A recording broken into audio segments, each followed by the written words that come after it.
வாங்க. போன முறை வந்து ஒரு நுட்பமான ஆழமான ஏரண முறையியலை நம்ம வந்து பார்த்தோம். அது எப்படி தொல்காப்பியத்தில் இருக்கின்றது அப்படின்றத ஓரளவுக்கு நம்ம பார்த்து பின்போம். இன்று வந்து என்ன செய்ய போகிறோம், முறைப்படுத்தி மீண்டும் ஆங்கிலேயர்களுடைய ஏரணவியல், தொல்காப்பியத்தினுடைய ஏரணவியல், தொல்காப்பியத்திலேயே அவர் ஒவ்வொரு இயலுக்கும் வந்து ஒரு ஏரணத்தை வச்சிருக்காரு. அந்த இயலுக்கு அடிப்படையில் ஆனால் பொருள் அதிகாரம் தான் ரொம்ப முக்கியமான ஏரணவியல். பிறகு திருமந்திரத்தினுடைய ஏரணவியல், நேரம் இருந்தால் ஜோதிட ஏரணவியல் அப்படின்னு பார்க்க போகிறோம். இது எல்லாமே வந்து முழுக்க முழுக்க செயல் வழி உள்ள முறைகள். இதெல்லாம் செயல்படுத்தலாம்.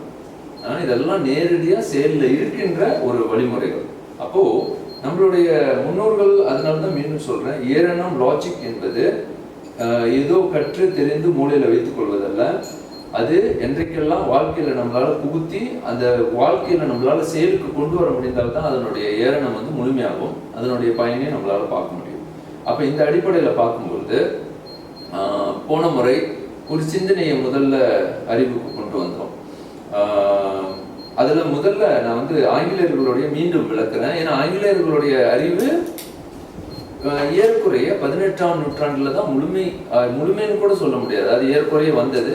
19ஆம் நூற்றாண்டுல இன்னும் கொஞ்சம் வந்தது. 20ஆம் நூற்றாண்டுல தான் முழுமை பெற்றது. அந்த 7 அப்படின்றத அவங்க எப்போ வந்து தொட்டாங்கன்னா 20ஆம் நூற்றாண்டுல தான் வந்து தொட்டாங்க. அது வரைக்கும் அவங்களுக்கு 7 இருக்கு அப்படின்றதே தெளிவு கிடையாது. ஏன்னா அது வந்து அவங்களுடைய பாரம்பரியத்துல முழுமையாக வெளிப்படாத ஒரு காரணம். சரி, மீண்டும் இந்த அடிப்படையை வைத்து ஆங்கிலேயர்களுடைய கருத்தை முதல்ல முன்வைத்து பிறகு தொல்காப்பியத்துக்கு மீண்டும் வருவோம். தொல்காப்பியத்தை கண்ட பிறகு திருமந்திரத்திற்கு போவோம். ஏன்னா திருமந்திரம் ரொம்ப நுட்பம். போன முறை நான் சொல்ல வேண்டும் என்று நினைத்து அதை பாதியிலே நிப்பாட்டிட்டேன். ஏன் அப்படின்னா எல்லாத்தையும் சொன்னோம்னா அதை எங்கேயும் நிறைய வந்துருமோ அப்படின்ற மாதிரி ஒரு காரணம், மனசுல ஒரு தடை. சரி, பிறகு இன்றைக்கு ஆங்கிலேயர்களுடையது. முதல்ல நம்ம என்ன பார்த்தோம் அப்படின்னா, அவர்களுக்கு ஒன்று என்ற கருத்துல அங்க இல்லை. அங்க நேரம் அவங்க ஆரம்பிச்சதே லாஜிக்ஸ் அப்படின்ற, லாஜிக்ஸ் எங்கிருந்து ஆரம்பிச்சாங்க அப்படின்னு சொன்னா பூலியன்ல இருந்து ஆரம்பிச்சாங்க. அப்போ பூலியன் அப்படின்னு அவங்க ஆரம்பிக்கும் போது நிச்சயமா நமக்கு எல்லாம் தெரியும் 1 0 1 அப்படின்றது. ஆனா அந்த 0 1 எப்படி கண்டார்கள் அப்படின்றத முதல்ல நாம தெளிவுபடுத்திக் கொள்ளணும். அந்த 0 1 அப்படின்ற அந்த கருத்து எப்படி எப்படிலாம் வெளிப்படும் அப்படின்ற கருத்துல அவங்க பார்க்கும் பொழுது நாம, ஏன்னா அவங்களுக்கு நிறைய சிக்கல்கள் இருந்தது. உண்மை பொய் அப்படின்ற அந்த 2 மெய் பொய் அப்படின்ற அந்த 2 கருத்து தான். அந்த 2 கருத்தை அவங்க வந்து மையப்படுத்தி அந்த சிந்தனையை வந்து உருவாக்கங்கள் செஞ்சாங்க. அப்ப அந்த மெய் பொய் அப்படின்ற அந்த 2 கருத்தை அவங்க வந்து ஆழமா சிந்தித்து பார்க்கும் பொழுது இது பூலி அப்படின்றவர் மட்டும்தான் உருவாக்குனதில்லை. அதுக்கு முன்பே இந்த கருத்தாக்கம் உருவாயிருச்சு, அவங்களுக்கு நல்லா உருவாகி இருந்தது. ஆனா வந்து என்னன்னா அதை எப்படி சரியாக வகைப்படுத்தி ஒரு ஒரு கணிதமாகவோ ஒரு முழுமையான ஏரண அறிவியலாக செயலுக்கு கொண்டு வந்தவங்க வந்து பூலி தான் கொண்டு வந்தார். அது 0 1 அப்படின்ற அந்த கருத்து. அதுக்கு முன்னாடி குயின் இந்த மாதிரி நிறைய பேர் இருக்காங்க. அவங்க மேத்தமெட்டிஷனே நிறைய பேர் இதை பத்தி ஆழமா சிந்திச்சிருக்காங்க. ஆனா அதை வந்து எப்படி வகைப்படுத்தி கொண்டு வர்றது அப்படின்ற ஒரு கேள்விதான் அவங்க அங்க வந்து அதிகமா இருந்திருக்கு. அப்போ இந்த மாதிரியான ஒரு வழிமுறையெல்லாம் அவங்க கொண்டு வரும் பொழுது 0 1 அப்படின்ற அந்த கருத்து, சரி, இதன் அடிப்படையை அவங்க எங்க மையப்படுத்தி இருந்தாங்க அப்படின்றத முதல்ல நான் சொல்லிடுறேன். இதுதான் ரொம்ப முக்கியமான ஆராய்ச்சியினுடைய திருப்பம் இப்படி இருக்கு அப்படின்றத முதல் பார்க்கணும். அவங்களுடைய மூலம் எங்கிருந்து ஆரம்பிக்கிறாங்க? இந்த ஆராய்ச்சியினுடைய மூலம் ஒரு பொருளின் மூலத்திலிருந்து எங்கிருந்து ஆரம்பிக்கிறாங்க அப்படின்னா, அந்த பொருள் 2 அடிப்படையில் வந்தது. ஒன்று ஸ்பேஸ் அப்படின்னு சொல்லக்கூடிய வெளி, இன்னொன்னு டைம் அப்படின்ற 2 பொருள்ல இருந்து ஆரம்பிச்சாங்க. அவங்களுடைய அறிவு சிந்தனையே நேரடியா உலகத்துக்கு போயிட்டாங்க, உலகத்தை பாக்குறாங்க. அதுதான் வந்து அந்த பிசிக்கல் வேர்ல்ட் அப்படின்னு சொல்லக்கூடிய இயற்பியல். அப்ப இயற்பியல் பிசிக்கல் வேர்ல்ட பாக்குறாங்க. பிசிக்கல் வேர்ல்ட்ல இருந்து தான் அவங்க உண்மையை எடுக்க முடியும் அப்படின்ற ஒரு கருத்து அவங்களுக்கு உண்மையா இருந்திருக்கு. அதை நம்ம ஆரம்பத்திலே சொன்ன ஒரு லாஜிக், ஒரு ஏரணம் என்பது எது சிறந்த ஏரணமாக இருக்க முடியும், எது ஒரு இயல்பு அப்படின்னு சொல்லக்கூடிய இந்த நேச்சுரல் பெனோமெனாவை எப்படி நம்ம உண்மைக்கு கொண்டு வர முடியும் அப்படின்ற ஆராய்ச்சி எங்கிருந்து துவங்கினால் ஆரம்பித்தால் ரொம்ப சிறப்பாக இருக்கும் அப்படின்னு பார்க்கும் பொழுது அவங்க என்ன பார்க்குறாங்கன்னா, எது என்னால் உணர முடியும் அப்படின்ற கருத்து, அப்ஸ்ட்ராக்ட் வேண்டாம் அப்படின்ற கருத்துல இதுல ஒரு ஃபெயிலியர் இருக்கு. அதை ஏன் நான் சொல்றேன்னா, அவங்கள அந்த தத்துவ விசாரணையில ஸ்பினோசா இவங்க மாதிரி ஆளுங்கெல்லாம் வந்து ஒரு அப்சல்யூட் என்பது ஒன்று உண்டு அப்படின்ற கருத்தை முதல்ல வச்சுட்டாங்க அந்த அவங்களுடைய ஆராய்ச்சியில. இப்படியும் ஆராய்ச்சிருக்காங்க ஒரு அப்சல்யூட் அப்படின்ற ஒரு முழுமையானது. இப்ப இன்னைக்கு பிரம்மம் அப்படின்ற ஒரு கருத்து முழுமையானது ஒன்று அங்க உண்டு அப்படின்ற அந்த கருத்தை வச்சு அங்கிருந்து எடுத்து எல்லா உண்மைகளையும் நாம் வந்து ஆராயிற அந்த முயற்சி வந்து நமக்கும் உண்டு, அவங்களுக்கும் அது செஞ்சிருக்காங்க. அப்போ அதுல இருக்கக்கூடிய விளைவுகள் என்ன அப்படின்றத தான் நம்ம பிறகு பார்க்க முடியும். இப்ப இந்த மாதிரி சிந்தித்து வரும் பொழுது இதுல எவ்வளவு சிக்கல்கள் வருது அப்படின்றத பிறகு பார்க்கலாம். அப்ப நீங்க அந்த ஸ்பினோசாவோட எல்லாம் நீங்க படிச்சு பார்த்தீங்கன்னா அவ்வளவு ஆச்சரியமா இருக்கும். அந்த மாதிரியான லாஜிக் வந்து ரொம்ப திகைப்பா இருக்கும். இவ்வளவு நுட்பமா எழுதியிருக்காரு அப்படின்ட்டு எல்லாரும் வியந்து பார்ப்பாங்க. அந்த மாதிரி அளவுக்கு இருக்கும். ஆனா எங்கதான் அதனுடைய பிழை, அதாவது எங்க அது தவறு நடக்கின்றது அப்படின்றத கண்டுகொள்றதுக்கு ரொம்ப கஷ்டம். ஆனா இதை வந்து டேக்கார்ட் வந்து மெடிடேஷன் அப்படின்ற ஒரு நூல்ல, தன்னுடைய நூல்ல அவர் என்ன செஞ்சாரு, அதை தான் கொஞ்சம் மாற்றி பார்த்துட்டாரு. இல்ல இது இப்படி சிந்திச்சா சரியா வரவே வராது அப்படின்றது தான் கொஞ்சம் இருக்காம் அப்படின்ற ஆரம்பத்துல இருந்து அதை பார்க்கணும் அப்படின்னு. ஏன்னா இது எங்க தேடுனா சரியா ஒரு அப்சல்யூட்னு ஒரு பொருள்ல வைத்து ஒரு அப்ஸ்ட்ராக்ட் ஒரு பியூரிட்டி அப்படின்ற ஒரு கருத்தை வைத்து இது தேடினால் சரியாக வந்துருமா அப்படின்ற மாதிரி அவர் யோசிச்சு பார்த்துட்டு சரியா வராது அப்படின்றதுக்கு தான் பாருங்க அவங்களுக்குள்ளாரே உள்ள முரண்பாடு. அவங்களுக்குள்ளாரே அந்த பெரிய முரண்பாடு இருந்திருக்கு. இல்ல இது அப்படி ஆரம்பிச்சா என்னென்ன சிக்கல்கள் வரும் அப்படின்றத நீங்க பார்க்கலாம். ஏன்னா வாழ்க்கையை விளக்குறது தான் ரொம்ப முக்கியமானது. இந்த ஏரணங்கள்லாம் எதுக்காக கண்டுகொள்றோம், எதுக்காக வேணா வாழ்க்கையை விளக்கணும், என்னுடைய வாழ்க்கையை இன்னும் மேம்படுத்தணும், என்னுடைய அறிவு இந்த வாழ்க்கையினுடைய பொருளை விளக்க வேண்டும், இந்த வாழ்க்கைக்குள்ள அர்த்தத்தை எனக்கு சொல்ல வேண்டும்.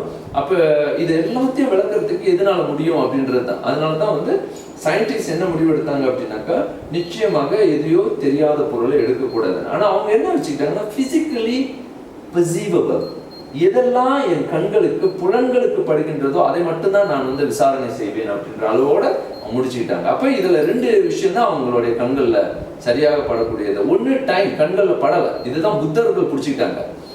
இவங்க என்ன பண்ணுவாங்க, இந்த நான் வெளியே போறேன் அப்படின்னா போற பாருங்க தத்துவங்கள் தான் வெளியே போறது. தத்துவங்கள் அவங்களுடைய விசாரணையில என்ன புத்தர்கள் என்ன தெரியுமா வச்சு, அதாவது நல்லா யாரை தீட்டுவாங்க அப்படின்னு சொன்னாக்கா டைம் கண்ணுக்கே உனக்கு புலப்படலை, புலப்படாத இந்த கண்ணுக்கு புலப்படாத ஒண்ணை வச்சுக்கிட்டே நீ வந்து எவ்வளவு உண்மை அது. அதனாலதான் மூளை எக்ஸியாமுக்கு போய் அவங்க என்ன செய்வாங்க, எக்ஸியாம் அப்படின்னு சொன்ன சூத்திரங்கள் அதை வந்து கவுண்டர் பண்ணி ஆங்கிலேயர்களை கவுண்டர் பண்ணுவாங்க. அப்போ இந்த அறிவை நான் முதல்ல சொல்லிடுறேன் புத்தர்கள் எப்படி பாக்குறாங்க. ஏன்னா இந்த டைம்ன்றது வெரி ரொம்ப சென்சிட்டிவான ஒரு விஷயம். இதை வந்து எப்படி புரிந்து கொள்றது காலம் அப்படின்ற அந்த விஷயம். அப்போ இது வந்து புத்தர்களும் கண்டு கொண்டுறாங்க. ஆனா இவங்க என்ன செஞ்சாங்க, ஆங்கிலேயர்கள் சரி இது ரெண்டையும் எடுத்துக்கும், இந்த மூலத்துல இருந்து எடுப்போம் அப்படின்றதுல இருந்து 0-1 அப்படின்ற கருத்தை முதல்ல பிடிச்சாங்க. சரி, இப்ப இந்த மாதிரி அவங்க சிந்தித்து வரும் பொழுது இதுல உள்ள சிக்கல் என்ன அப்படின்றத ரெண்டாவது நிலைக்கு வந்தது. அதை எப்படி பாக்குறோம் அப்படின்னா இரவு பகல் அப்படின்றது எனக்கு நன்றாக புரிகின்றது. அப்ப அவங்க என்ன செஞ்சாங்கன்னா இதுல வந்து என்ன ஏற்றுக்கொள்ளப்படுகின்றது அப்படின்றத முதல்ல பாத்தீங்கன்னா இரண்டு உண்மை பொய், இல்லைன்னா இருக்கு இல்லை, உள்பொருள் இல்பொருள் அப்படின்ற அந்த பொருள்ல தான் அது வருது. அப்போ இந்த கருத்துல அவங்க சிந்திக்கும் போது இதுக்கு ரெண்டுக்கு நடுவுல ஒரு சூழல் வரும்பொழுதுதான் அந்த ஃபஸி அப்படின்னு நான் ஒண்ணு சொன்னேன். அதாவது இப்ப இரவும் பகலும் சந்திக்கின்ற இடம் வந்து ஒரு சந்தி, சாயங்காலம் அப்படின்னு சொல்றோம்ல, இந்த சந்திப்பை எப்படி புரிந்து கொள்றது, இதை எப்படி விளக்குவது. இன்னொரு நல்ல உதாரணம் கொடுக்குறேன். ஏன்னா ஐன்ஸ்டைன் இது வந்து ரொம்ப அழகா கேள்வி கேட்பாரு. ஐன்ஸ்டைன் இது ரொம்ப அழகான ஒரு கேள்வியை கேட்பாரு. என்ன கேள்வி அப்படின்னு சொன்னா, காலத்தினுடைய இப்ப அமைச்சிருக்கிற ஒரு விளக்கம். அதாவது ஒரு ஆண்டு என்பது நமக்கு எல்லாருக்கும் தெரியும் 12 மாதங்கள் அப்படின்னு. 12 மாதம் முடிஞ்ச பிறகு ஒரு ஆச்சரியமான விஷயம் அப்படின்னா என்ன அப்படின்னா, 12வது மாதம் அதாவது 31ஆம் தேதி ஒரு பையன் பிறந்திருக்கான். அங்க 1ஆம் தேதி ஜனவரியில ஒரு பையன் பிறந்திருக்கான். அவனுக்கு இவனுக்கு எத்தனை வயசு வித்தியாசம் அப்படின்னு சொன்னா அவனுக்கு ஒரு வருஷ வித்தியாசத்துக்கு போயிருது. அங்க பாத்தீங்கன்னா ஏற்குறைய வந்து ஒரு நாளா இருக்கலாம், இல்லை அப்படின்னா அதுக்கும் குறைவான நேரத்துல தான் இருந்திருக்கும். அப்ப இது எப்படி விளக்குவது, இது சரியான விளக்க முறைக்கு வரலையே அப்படின்ற மாதிரி ஒரு சிக்கல் வருது. பாத்தீங்களா, இந்த சிக்கல் எப்படி விளக்குறது? இந்த ரெண்டு பெரிய விஷயம் இருக்கு. இந்த ரெண்டையும் உடனே இப்படி சும்மா சேர்த்து இந்த பூலியன்ல பாத்தீங்க அப்படின்னு சொன்னா இவன் ஒரு வருடத்துக்கு போயிடுறான். அப்ப இது எப்படி விளக்குறது? விளக்க முடியாம போகுது. பாத்தீங்களா? அப்ப இதுதான் ரொம்ப கஷ்டமான சூழலா இருந்தது. இதுதான் வந்து அப்புறம் ஃபஸி அப்படின்னு சொல்லி இடைத்தர்க்கம் அப்படின்னு, தெளிவில்லாத ஒரு சூழலை எப்படியாவது நம்ம வந்து புரிந்து கொள்ள வேண்டும், இதை செய்தே ஆக வேண்டும் அப்படின்றது. அப்போ இது பெரும்பாலும் வந்து மனிதனுடைய இயல்பு வந்து நிறைய தெளிவில்லாத ஒரு இடைப்பட்ட, இது ஏதாவது கேட்டா இது அப்படித்தான் இருக்கலாம் அப்படின்ற அந்த நிறைய இருந்தது. அந்த தெளிவின்மை அப்படின்ற இந்த இடைநிலைய எப்படியாவது பிடிச்சிடணும் அப்படின்னு ஆங்கிலேயர்கள் நினைத்தாங்க. இது எப்படிதான் புரிந்து கொள்வது அப்படின்னு அதுக்கு தான் ஃபஸி கொண்டு வந்தாங்க. அந்த ஃபஸியை கொண்டு வரும் பொழுது இதனுடைய அப்ளிகேஷன் இன்னைக்கு பரவலா இருக்கு. நான் முதல்ல நீங்க வந்து வாஷிங் மிஷின்ல போட்டதோட என்ன துணி போடுறீங்கன்னு தெரியாது, எல்லாத்தையும் எடுத்து எல்லா துணிகளையும் ஒன்னா போட்டு ஒரு ஃபஸியை எடுத்து அனுப்பிச்சு விட்டீங்கன்னா அது வாட்டுக்கு சுத்திட்டு இருக்கும். அதுக்கே தெரியும் எவ்வளவு தண்ணி ஊற்றணும், அதே அளந்து எடுத்துக்கும் எவ்வளவுதான் போடணும் அப்படின்னு. ஏன்னா இதுல என்னென்ன கலப்பு துணிகள் இருக்கு அப்படின்னு, சாஃப்டா ஹார்ட்டா அது எல்லாத்தையும் சேர்த்து அது எவ்வளவு நீர் கொடுக்கணும் எல்லாத்தையும் கணக்கெடுத்து அதை செய்ய முடியும். அப்ப இந்த அளவுக்கு அந்த ஃபஸியை பயன்படுத்தியிருக்காங்க. அப்போ இந்த நுட்பத்தை வந்து ஜடே அப்படின்னு சொல்றவரு கண்டுபிடித்து அதை வந்து ரொம்ப அழகா கொண்டு வந்தார் கணித உலகத்துக்கு. அப்போ இந்த கணித உலகத்தின் இதனுடைய பயன்பாடு இன்றைக்கு வந்து அதிகமா போயிட்டு இருக்கு. இந்த சூழல்ல இன்னொரு நிலைப்பாடு அங்க வந்தது. அப்படியே தெளிவில்லாம இருக்கும்போது இந்த தெளிவில்லாமையே என்ன அப்படின்றத நம்ம புரிந்து கொள்ள வேண்டும் அப்படின்ற ஆர்வம் நமக்கு ஆங்கிலேயர்களுக்கும் வந்தது. இது எப்படிதான் இந்த தெளிவின்மை அப்படின்ற சூழல் ஒரு சூழல்ல மட்டும் இல்ல, அதுல நிறைய விஷயங்களை பார்த்தாங்க. தெளிவில்லை அப்படின்னு சொன்னா இல்ல புரிந்து கொள்ள முடியாம அப்படின்ற ஒரு இது. நான் அதுக்கு இன்னொரு வார்த்தையும் சொன்னேன், இன்டிட்டர்மினன்சி அப்படின்னு ஆங்கிலத்துல சொல்லுவாங்க.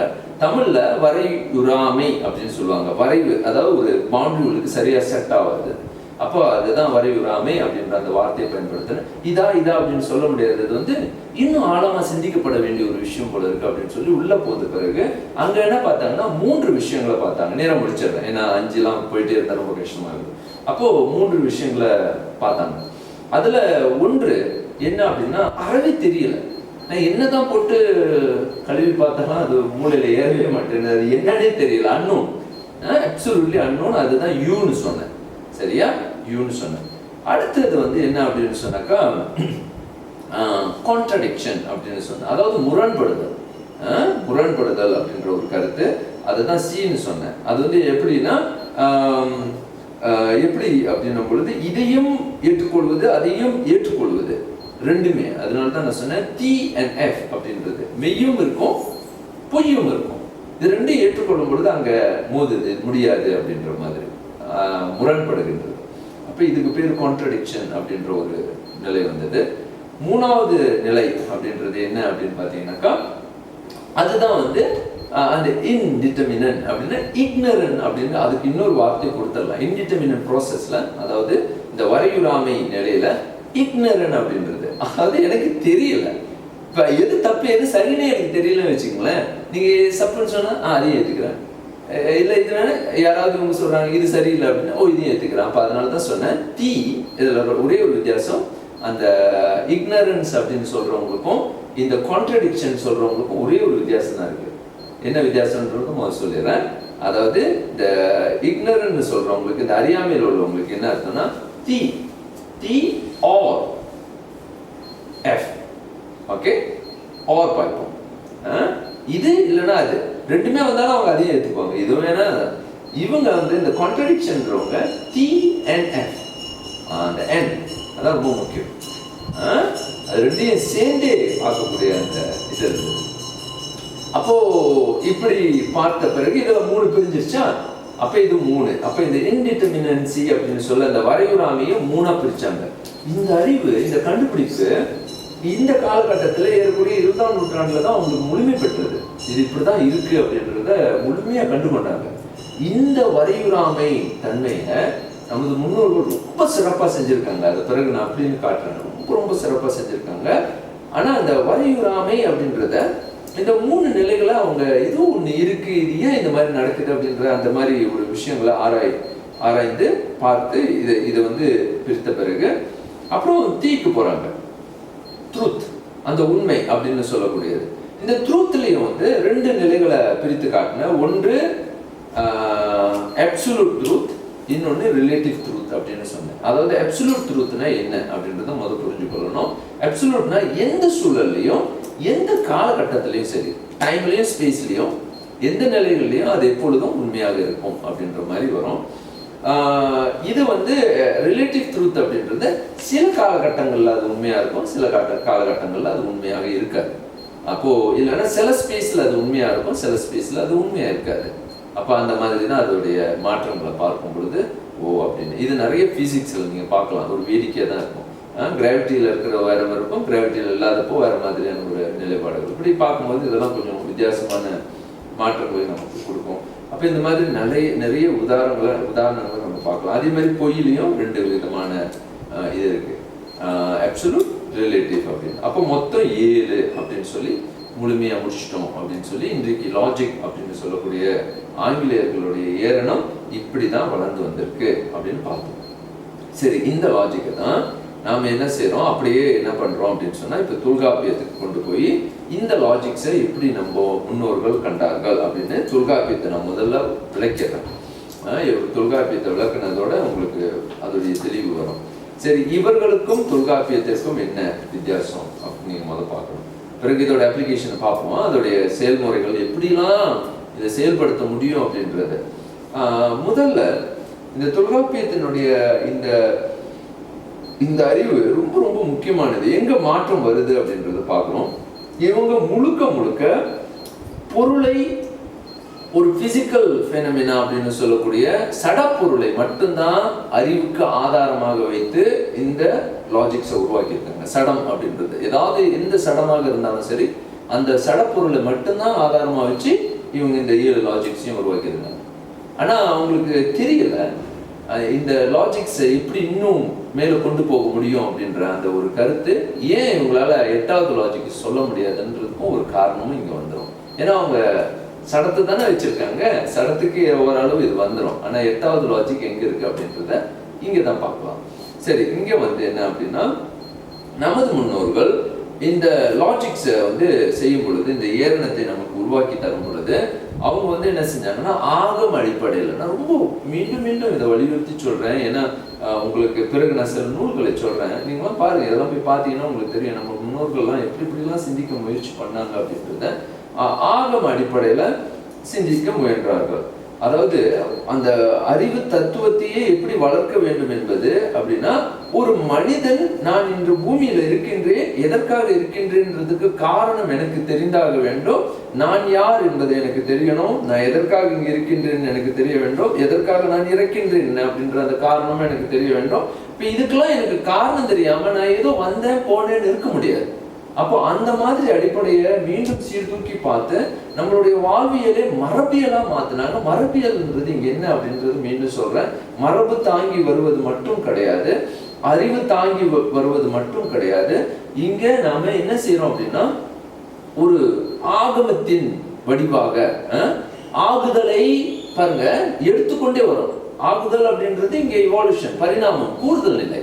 அந்த கூடுதல் நிலையை பார்த்து கொண்டே வரும் பாருங்க, வளர்ந்து கொண்டே இருக்கின்றது. ஆகுதல் எப்படி மனிதனுக்கு நடந்து கொண்டே இருக்கின்றத வளர்த்து கொண்டே வர வேண்டும். அதனாலதான் மரபியல் பாரம்பரியம் நமக்கு வந்தது. அப்போ இந்த ஆகுதல் நிலையை கண்டுகொள்ள வேண்டும் அப்படின்ற அந்த கருத்துல, ஏன் மனிதன் இப்படி ஆகுறான் அப்படின்றது, எதுக்காக எதை நோக்கி போறோம், எதுக்காக இந்த உணர்வுகள் இருக்கு அப்படின்ற அந்த மாதிரி எல்லாம் சிந்திக்கும் பொழுது அவங்களுக்கு மிகவும் வியப்பாக இருந்தது, ஆச்சரியமாக இருந்தது. அதனாலதான் அவர் என்ன செஞ்சாரு, எங்கே அறிவு விசாரணை ஆரம்பமாக வேண்டும் பொழுது நிச்சயமாக என்னை மையப்படுத்தி கொஞ்சித்து I exist therefore I am அப்படின்னு எப்படி சொன்னாங்களோ, இவர் டெக்கார்ட் சொன்னாரோ, அதே மாதிரி அந்த கருத்தை உள்வாங்கி அவங்க எல்லாத்தையும் உருவாக்குனாங்க. அப்போ இங்க என்ன செஞ்சாங்கன்னா, உடலையும் உயிரையும் மையப்படுத்தி இந்த அறிவை உருவாக்க முயற்சி பண்ணாங்க. அப்ப நான் என்பவன் யார் அப்படின்னும் பொழுது, நான் என்பவன் உடலாகவும், அதாவது சடமாகவும் சித்துவாகவும், அதை மீண்டும் அந்த சட சித்து, சித்து பொருள் சடப்பொருள் அப்படின்ற அந்த 2 பொருளையும் அவங்க நுட்பமாக கவனிச்சாங்க. ஏன் அப்படின்னா, இது அறிவித்தாலும் அறியாத பொருள் அப்படின்றது, இது சடம் அப்படின்ற கருத்து வந்தது. இதுக்கு அறிவு இல்லை. அப்படி இன்னொன்னு அறிவு பொருளாகவும் இருக்கு. அப்ப சில பொருள் அறிவு பொருளா இருக்கு, சில பொருள் அறிவு பொருளா இல்லாம இருக்கு. அப்ப இதுக்கு 2க்கும் வேற்றுமை நான் சொல்லியே ஆக வேண்டும். இது அழகான தெளிவான, அதாவது பெனோமெனாலஜிக்கல் சயின்ஸ் அப்படின்னா பார்த்தே தெரிந்து கொள்ள முடியும். ஒன்று அறிவு உடையதா இருக்கு, ஒன்னொன்னு அறிவு இல்லாம இருக்கு. இதுக்கு 2க்கும் நான் வித்தியாசம் சொல்லி ஆகும். அந்த மாறுபாடுகள் என்ன சொல்லி, அப்ப இதனால ஆக முடியுது, இதனால ஆக முடியல. இது கற்றுக் கொடுத்தால் கற்றுக்கொள்ள முடிகின்றது, இது கற்பித்தாலும் கற்பிக்க முடியாததாக இருக்கின்றது. அப்ப இது ரெண்டையும் வேற்றுமையை சரியாக கண்டு கொண்ட பிறகுதான் அவங்க இந்த உயிர் பொருள், சடப்பொருள், சித்து பொருள் என்பதை பிரித்தாங்க. அப்போ ஒரு பொருளுக்கு இரண்டும் இருக்கின்றது அப்படின்றத உணர்ந்து அது சித்துவாகவும் இருக்க முடியும், அது சத்து அதாவது சடமாகவும் இருக்கின்றது அப்படின்னு சில உயிர்களை எடுத்து அப்ப தன்னை ஆராய்தல் அப்படின்றது. அப்ப தன்னை ஆராய்தல் என்ற முயற்சியில இரண்டு பிரிச்சாங்க. அப்போ தொல்காப்பியர் இந்த அதாவது இது பிரிக்கும் பொழுது அந்த சித்து பொருளுக்கு உள்ள இயல்புகளையும் சடப்பொருளுக்கு உள்ள இயல்புகளையும் அழகா பிரிச்சாரு. முதல்ல சித்துக்கு வரும்.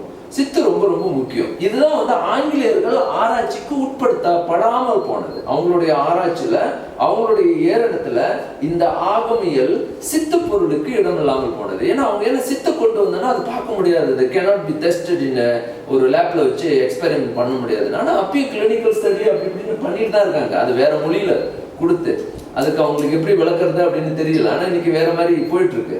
ஆனா இந்த சித்து பொருள் அப்படின்றது எப்படி புரிந்து கொள்வது, எப்படி தெரிந்து கொள்வது, எப்படி அறிந்து கொள்வது, இதை எந்த மாதிரியான நிலையில அதை புரிந்து கொள்றது அப்படின்ற அந்த நிலைப்பாடு இல்லாததுனால அவங்க அதனாலதான் அது எக்னோட்டிசம் அப்படின்னு சொன்னேன். அவங்க என்ன அப்படின்னு சொன்னாக்கா இருக்கலாம் இல்லாமலும் போகலாம் அப்படின்ற அந்த கருத்துல அவங்க முடிவு எடுத்துட்டாங்க.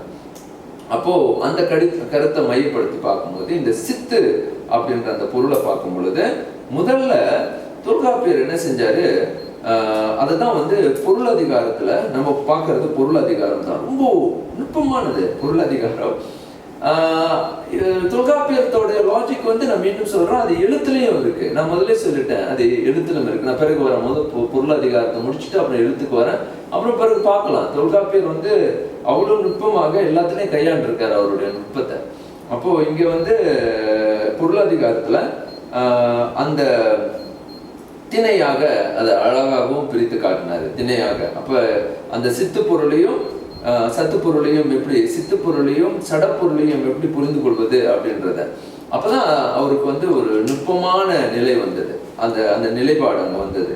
அதை தான் அவர் என்ன செஞ்சார் அப்படின்னு பார்க்கும்போது, நல்ல ஆழமாக பார்க்கும்போது அந்த சித்துக்கு இரண்டு தன்மைகள் உண்டு அப்படின்றத அழகாக கண்டார்.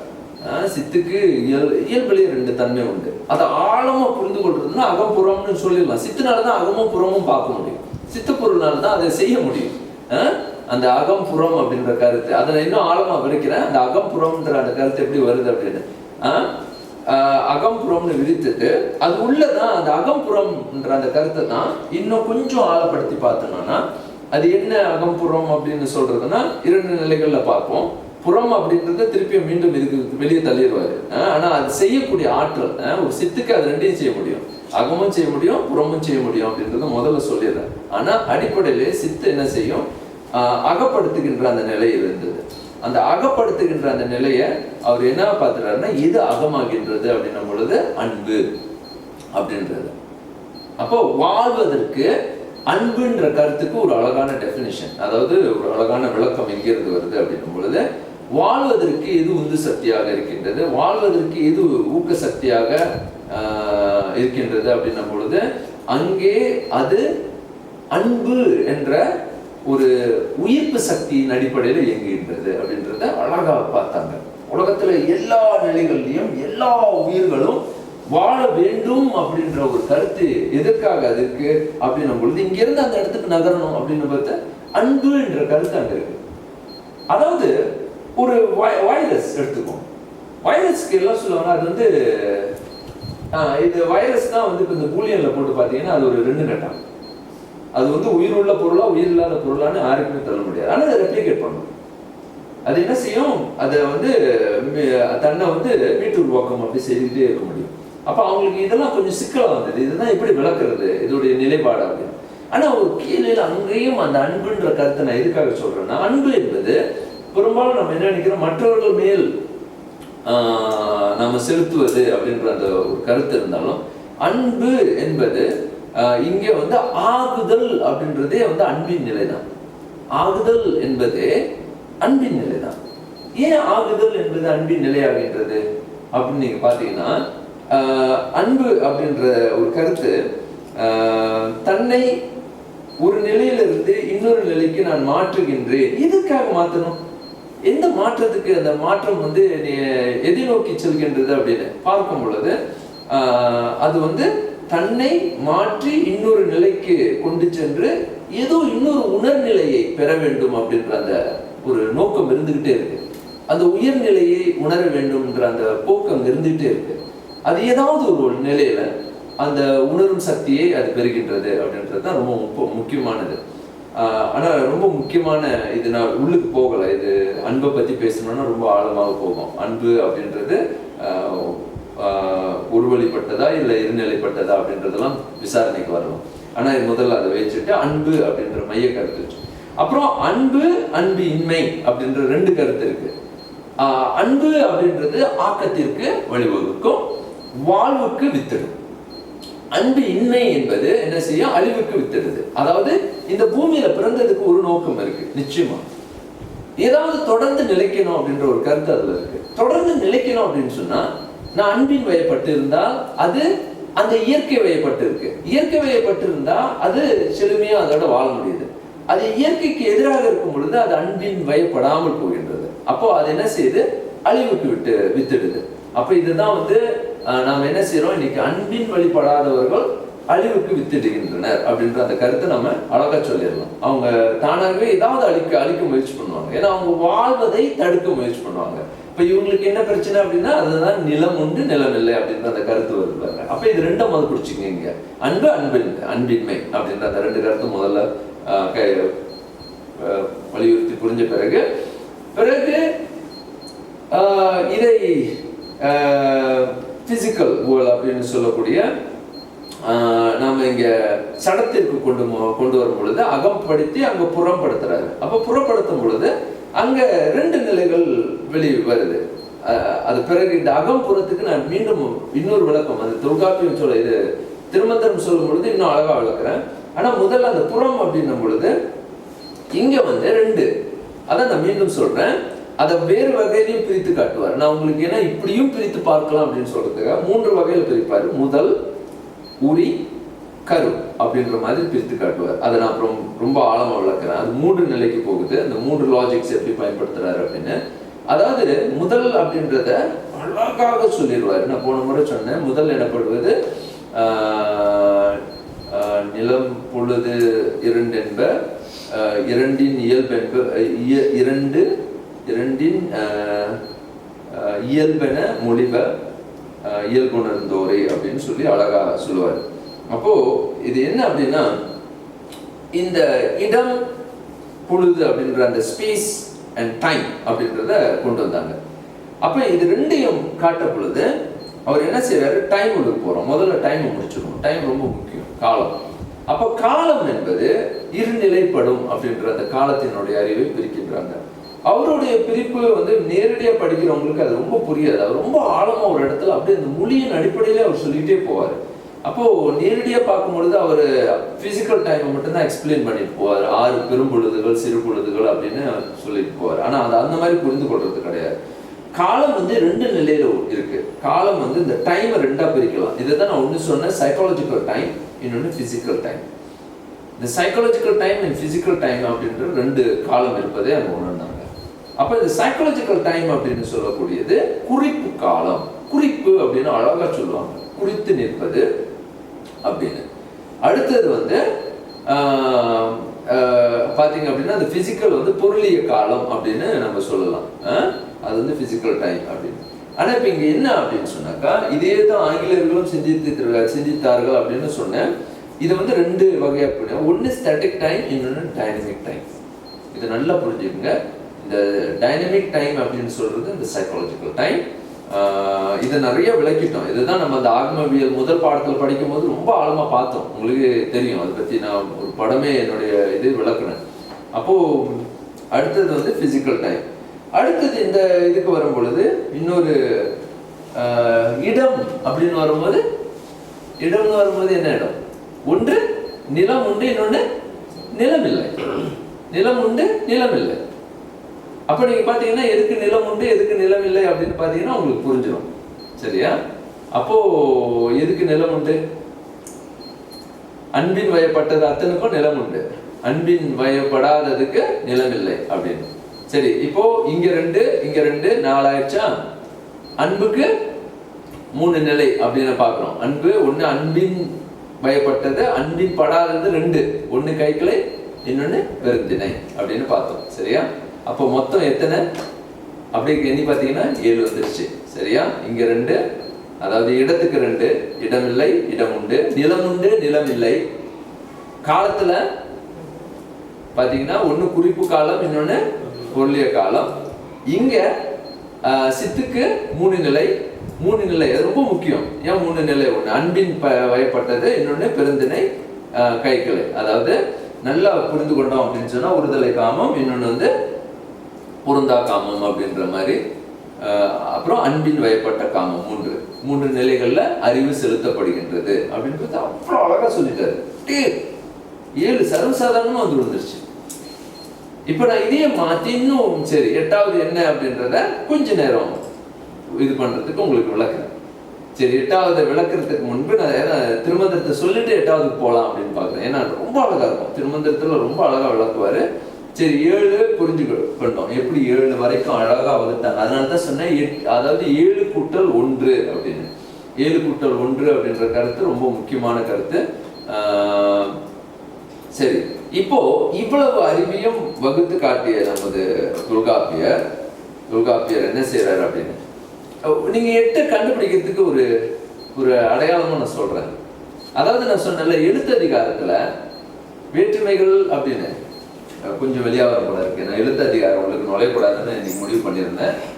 ஏன்னா அது போனால் அது ரொம்ப பெருசாயிரும் அப்படின்றதுக்காக. ஏன்னா அதோடைய லாஜிக் இப்பயே ரொம்ப என்ன சார் ரொம்ப கஷ்டமா இருக்கு அப்படின்ற மாதிரி யோசிப்பீங்க. ஆனா நான் வேற்றுமை உறுப்புலேயே உங்களுக்கு ஒன்று சொல்றேன், ரொம்ப அழகா இருக்கும். 8வதோடைய ரகசியம் வந்து வேற்றுமை உறுப்புலேயே அழகா கண்டுபிடிச்சிடலாம். மித்ததெல்லாம் விட்டுருவோம். 8 வேற்றுமை உறுப்புகள் அப்படின்னு இருக்கு. இந்த வேற்றுமை உறுப்பை பத்தி புரிஞ்சுக்கிறதுக்கு ஒரு அழகான காரணங்கள் இருக்கு. வேற்றுமைனா என்ன அப்படின்னு அதை பத்தி சரி நீங்க பேச வேண்டாம். ஆனா 8வது வேற்றுமை உறுப்பு என்னன்னு நினைக்கிறீங்க தெரியுமா? விழித்தல்னு சொல்லுவாங்க. கூப்பிடுறது, கோபாலா கோபால் அப்படின்ற மாதிரி. நீங்க நல்லா பாருங்க, நான் என்ன சொல்றேன்றது உங்களுக்கு புரியும். நீங்க முதல்ல இதை நல்லா புரிஞ்சு கொடுங்க. இந்த 8வது வேற்றுமையில தான் அந்த ரகசியம் ஒண்ணு அழகா வரும். அது பிறகு நான் அதை எப்படிலாம் இதை பிரிச்சு காட்டியிருக்காரு அப்படின்றத பார்க்கலாம். ரொம்ப நுட்பமான அறிவு இது. எழுத்ததிகாரத்திலே இவ்வளவு 8 ஏரணத்தை உள்ள வச்சது எனக்கே தெரியல. அவ்வளவு அழகா நுட்பமா காட்டியிருப்பாரு. கோபாலா கோபால் கோபால் இருக்கிறது எல்லாமே அந்த இதுலயே இருக்கும். அந்த உறுப்புல வந்து அது எல்லாமே இழுக்கிறது தான் விழித்தல் அப்படின்றது. நான் என்ன செய்யறது, என்னுடைய இதை வந்து அந்த இன்டோனேஷன் அப்படின்னு சொல்லக்கூடிய உள்ளுக்கு நான் ஏற்றி இறக்குறது தான். என்னுடைய உள்ளுக்கு என்னுடைய உணர்வுல இருக்கக்கூடிய விஷயங்கள்ல தான் கோபால் கோபால். புரியுதா என்ன நடக்குது அப்படின்னு? நான் இது வந்து ஒரு பெரிய இதுலயே ப்ரெசென்ட் பண்ணலாம். இது இந்த ஆராய்ச்சி மட்டும்தான் இதுல என்ன நடந்துட்டு இருக்கு அப்படின்றது. இது வந்து ஸ்பீச் ஆக்ட்னு சொல்லுவாங்க. அந்த ஸ்பீச் ஆக்ட் இது பெரிய ரிசர்ச். இது ஒரு பெரிய ரிசர்ச் ஸ்பீச் ஆக்ட். அப்போ இது எப்படி அந்த ஸ்பீச் ஆக்ட் நடக்குது அப்படின்றது சும்மா அந்த இன்டர்நேஷன்லயே அதுல கொடுக்குற அந்த டோன்லயே வந்து நான் நிறைய விஷயத்த சொல்லிட்டு இருக்கேன். பார்க்கும்போது ஒரே வார்த்தையை தான் பாய்க்கிறேன், கோபால் அப்படின்னு. கோபால் கோபாலா. அதுல எவ்வளவு விஷயம் போயிருது. அந்த விஷயத்த நான் சொல்லும் போதே எவ்வளவு விஷயத்த நான் பேசிட்டேன் சரிங்களா? அந்த கருத்து. சரி, இதை பத்தி மீண்டும் அப்புறம் பார்க்கலாம். விழித்தல். அப்ப இதை நீங்க தொடர்புபடுத்தணும். சரி, 8வது அது வரைக்கும் வைத்துக் கொள்வோம். 8வது எங்க நடக்குது, அப்படி எப்படி நடக்குதுன்னு சொல்றதுக்கு முன்பு திருமந்திரத்துக்கு வருவோம். இப்ப திருமந்திரத்துல இருந்து தான் உங்களுக்கு எல்லாத்தையும் மீண்டும் இன்னொரு பார்வையை கொடுக்க போறேன்.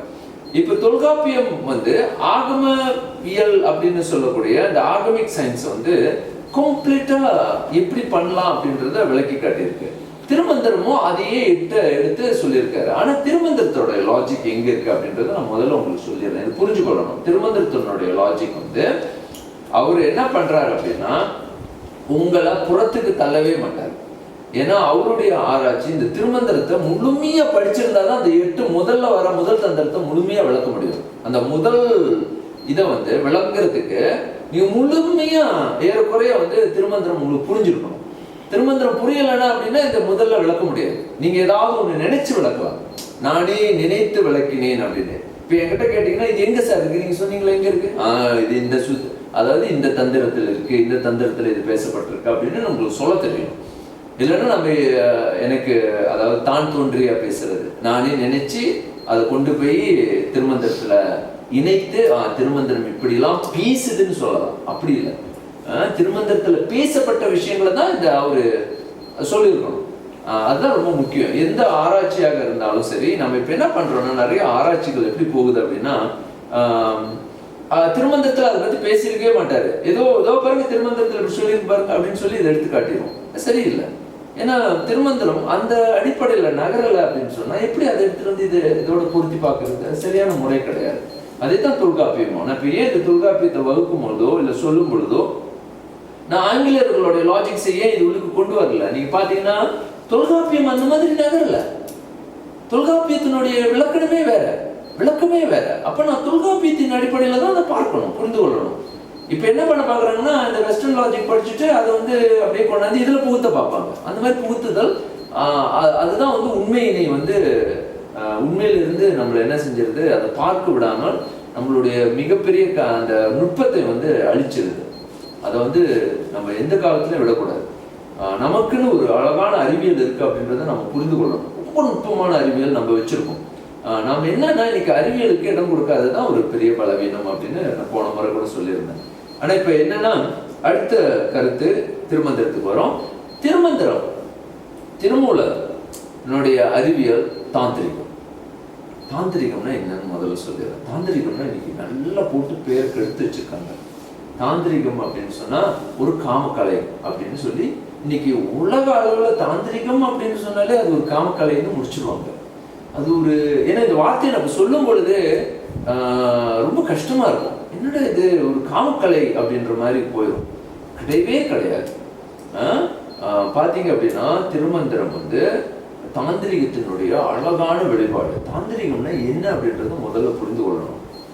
தாந்திரிகம் என்பது மனிதனுடைய உள்ளத்துல இருக்கக்கூடிய, திருப்பி மீண்டும் தொல்காப்பியத்தை தான் எடுக்கிறேன் பாருங்க, தொல்காப்பியத்துல இருந்து எடுக்கிறேன், காமம். ஏன்னா நம்ம பார்த்தோம் முதல்ல அன்பின் வழிபட்ட காமம், அன்பின் வழிபடாத காமம். காமம் என்பது என்ன அப்படின்னா உள்ளத்தில் இருக்கின்ற விருப்பு வெறுப்புகள். பாருங்க, விருப்பு வெறுப்புகள் ஆகுதல் அப்படின்ற அந்த கருத்தை மையப்படுத்தி தான் வருது. நான் எதுவாக ஆக வேண்டும், எனக்கு எது நடக்க வேண்டும், இது எனக்கு என்ன நடந்தால் என்னுடைய விருப்புகளை, என்னுடைய இன்பத்தினை, என்னுடைய நலத்தினை எனக்கு மீட்டு தரும் அப்படின்றது தான் அந்த போக்கு. அப்போ நம்மளுடைய முன்னோர்கள் என்ன செஞ்சாங்கன்னா, இந்த ஆராய்ச்சிகள் எல்லாத்தையும் எதை மையப்பட்டு இருக்க வேண்டும் அப்படின்னா மனிதனுடைய உணர்வுகளின் ஓட்டத்தை தான் அவங்க மையப்படுத்தினாங்க. இதுதான் வந்து இன்றைக்கு நாங்க டாக்டர் லோகா அப்படின்ற அவர் வந்து என்ன செஞ்சாருன்னா அதுக்கு ஒரு அழகான வார்த்தை கொடுத்தாரு, முக்தி முன்னறிவு அப்படின்னு. அதாவது எனக்கு ஒரு லைன், ஒரு கைட்லைன், ஒரு கைடன்ஸ். அதாவது என்னை இழுத்துட்டு போகுது, எங்கேயும் இழுக்குது பாருங்க, என்னை சரியா இழுக்குது. எதுதான் இழுக்குதுன்னு எனக்கே தெரியல. ஒரு நாட்டம் என்னை சரியாக ஏதோ ஒரு முடிவுக்கு இழுத்துக்கிட்டு போகுது பாருங்க. நான் இப்படி போற முடியல, அடிபடுறேன், இப்படி படுறேன். அப்ப எனக்கு எத்திக்ஸ் அப்படின்னு சொல்லக்கூடிய அறிவியல் எனக்கு வருது. ஒரு நாட்டம் அப்படின்றது உள்ளார்ந்த முறையில ஒரு அதாவது அண்டர்கரண்ட் ஃப்ளோ அப்படின்னு சொல்லக்கூடிய மாதிரி என் உள்ளத்திலேயே என்னை எதுக்கு தள்ள வேண்டும், ஒரு டைனமிக் ஃபோர்ஸ் அப்படின்ற மாதிரி ஒரு டைனமிக் ஃபோர்ஸ் என்னை தள்ளுது பாருங்க. நீ இதுதான் இது செய்யலைன்னா அது தவிர எனக்கே ஒரு கில்ட்டி கான்சியஸ்னஸ் சொல்லக்கூடிய எனக்கே வந்து தப்பான ஒரு எண்ணம், இது சரியில்லை, இது வாழ்க்கையில் இப்படி போகக்கூடாது, என்னை வீழ்த்துது, அதுக்கேற்ற மாதிரி என்னுடைய வாழ்க்கையில். அப்போ அந்த அறம்ன்ற எத்திக்ஸ் வருது. அது பிறகு இன்னும் ஆழம் ஆராய போறோம். அந்த எத்திக்ஸை பத்தி நம்ம ஆராய போறோம் அப்படின்றத முதல்ல கருத்துல சொல்லி வைக்கிறேன். அந்த ஆராய்ச்சி மேலும் தொடரும் பொழுது அதை பார்க்கலாம். அறம் என்பது அப்படியே முழுக்க வினைகளுக்கு போவோம், ஊழியலுக்கு போவோம். அப்பதான் திருவள்ளுவர் ஊழ்னா என்னன்னு சொன்னார், இது சொன்னார். அப்படியே ஒரு பெரிய உலகத்துக்கே நுழையிற ஒரு இது வரும். ஆனா முழுக்க நம்ம என்ன பார்த்து கொள்ள வேண்டும்னா ஒரு அண்டக்கரண் அப்படின்னு சொல்லக்கூடிய என்னை ஈர்ப்பு சக்தியாக இழுத்து கொண்டிருக்கும் ஒரு ஊடுருவி என்னையே ஊடுருவி கொண்டிருக்கின்ற ஒரு நாட்டம். அந்த நாட்டம் அப்படின்றது எனக்கு சொல்லிக் கொண்டிருக்கு, நீ இதை தான் பார்க்க வேண்டும், இதுதான் உண்மை, இந்த உண்மையை நோக்கி நீ பயணம் செய் அப்படின்ற மாதிரி. அந்த நாட்டத்தை தான் காமம் அப்படின்னு நம்மளுடைய முன்னோர்கள் அழகா சொன்னாங்க. ஏன்னா காமுறுதல் அப்படின்றது என்னன்னா அந்த இன்டென்ஷனல் இது பாருங்க, ஒரு இன்பத்தோடு நடக்கக்கூடிய ஒரு சுகமான ஒரு இன்பமான இன்பம் விளைவிக்கக்கூடிய மகிழ்ச்சியை தரக்கூடிய ஒரு போக்கு, ஒரு ஈட்டம், இல்லை ஒரு என்ன சொல்லலாம் அப்படின்னா ஒரு என்னுடைய நாட்டம் அப்படின்னு சொல்லணும். அப்போ இப்படிப்பட்ட அந்த ஒரு ஈர்ப்புக்கு என்னை இழுத்துக்கிட்டு இருக்கிற அந்த இதை தான் வந்து நமது முன்னோர்கள் அழகாக கண்டுகொண்டு இந்த ஆகமவியலை உருவாக்குனாங்க. ஆகுதல் அப்படின்னா நான் ஆக போறேன்னு சொன்னா இதே மஸ்பிய குறிப்புன்னு ஒண்ணு இருக்கா இல்லையா, என்னை தள்ளுது பாருங்க, குறித்து தள்ளுது, எதையோ ஒண்ணு தள்ளுது. I want to become, becoming அப்படின்ற அந்த வார்த்தை வருது பாருங்க. இதுதான் ஆங்கிலேயர்கள் இன்றைக்கு வந்து பாத்தீங்கன்னா அந்த காலத்திலேயே அவங்களுக்கும் அந்த இருந்திருக்கு, அந்த அறிவு இருந்திருக்கு. இது வந்து சாக்ரட்டிஸ் காலத்திலையும் சரி, அரிஸ்டாட்டில் காலத்திலையும் சரி, அந்த பீயிங் ஒன்று யோசிச்சிருக்காங்க. அந்த மாதிரி அளவுக்கு வடிவமைச்சு அவங்க சிந்திக்கல. அது வந்து ஹைடகர் என்பவர் தான் ரொம்ப நுட்பமா அழகா கண்டுபிடிச்சாரு. இதுதான் அந்த பீயிங் என்பது